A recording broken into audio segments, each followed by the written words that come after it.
Hello guys, आज ଥିଲା ଆମର ଇଣ୍ଟର୍ନସିପ ଡେ 6। ଆମେ ଘରୁ ବାହାରିକିନା ପଳେଇ ଯାଇଥିଲି ମୋ ସାଙ୍ଗମାନଙ୍କ ପାଖକୁ ଦେଖା କରିବା ପାଇଁ।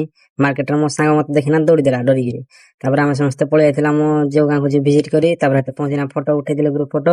ତାପରେ ମୋ ସାଙ୍ଗଟା ଗଳିକି ନାଇଲା ହରି, କିନ୍ତୁ ମୋ ମୁଣ୍ଡ ବାଜିଗଲା ଏ ଖରାକୁ। ଏଇ ଯୋଉ ମୁଣ୍ଡ ବାଜା ଭାଇ ଉପରନା ଆଉଁସି ଦେଲି। ତାପରେ ମୋ ସାଙ୍ଗକୁ ଟିକେ ଦେଇ ଦେଇଥିଲି ମୁଇଁ ପାଣିଟା ପୁଣି କଣଟା ଦେଖିଦିଅ ଟିକେ ଆପଣ ମାନେ। ପାଣିରେ ମୁଁ କରିଥିଲି ଦହି ଲସି ପାଣିକୁ ମିକ୍ସ କରିନା ନେଇଥିଲି।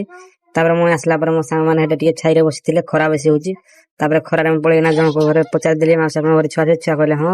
ତା ବିଷୟରେ ଲେଖିଦେଲି। ତାପରେ ଆଉ ଜଣଙ୍କ ସହିତ ଦେଖା ହେଇନା ତାଙ୍କ ବିଷୟରେ ଲେଖିଲି। ତାପରେ ସେ ଫଟୋ ଉଠେଇଦେଲି। ତାପରେ ମୋ ସାଙ୍ଗ ଆଉ ଜଣଙ୍କ ଘରକୁ ଯାଇଥିଲା ଭାରି, ସେଇ ଝିଅର ତଥ୍ୟ ଲେଖି ଦେଇଥିଲା। ତାପରେ ଆମେ ପଳେଇ ଯାଇଥିଲୁ ଗାଁ ଭିତରେ। ମୁଁ ଯାଇଥିଲି ଭାଇ ଟଙ୍ଗ ଚାଲି ଚାଲି ମଝେ ମଝେ ଜଣେ ମାଉସୀ ପଳେଇ ଯାଇଥିଲେ। ତାପରେ ଗଲା ପରେ ଆମେ ଜଣଙ୍କ ସହିତ ଦେଖା ହେଲା, ତା ବିଷୟରେ ଲେଖିଦେଲା ଜ୍ୟୋତି।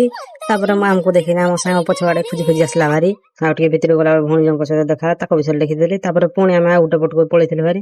ତାପରେ ଘରେ ପଚାରିଲି ମାଉସୀ କିଏ ଘରେ ଅଛନ୍ତି? ମାଉସୀ କହିଥିଲେ ନାହିଁ ନାହିଁ। ତାପରେ ଆମେ ଆଉ ଟିକେ ଆଗକୁ ଗଲା ପରେ ଭାଇ ଜଣଙ୍କ ସହିତ ଦେଖା ହେଲା, ତାଙ୍କ ବିଷୟରେ ଲେଖିଲା ବେଳକୁ ତା ଘର ଲୋକ ପଳେଇ ଆସିଥିଲେ। କଣ କରୁଛନ୍ତି ବୋଲି ସମସ୍ତେ ସିନା ପଚାରିଥିଲେ। ତାପରେ ଆମେ କହିଦେଇଥିଲୁ। ତାପରେ ତାଙ୍କ ବିଷୟରେ ଲେଖିଥିଲି।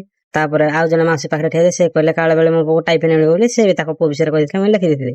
ତାପରେ ଲାଷ୍ଟରେ ଆମେ ସମସ୍ତେ ଘରକୁ ପଳେଇ ଆସିଥିଲୁ ଭାରି ଭାଇ ଖରାରେ। ଆଉ ତାପରେ ମୁଁ ପିଇଦେଲି ଟିକେ ଆମର ପାଣି, କାରଣ ଖରା ବହୁତ।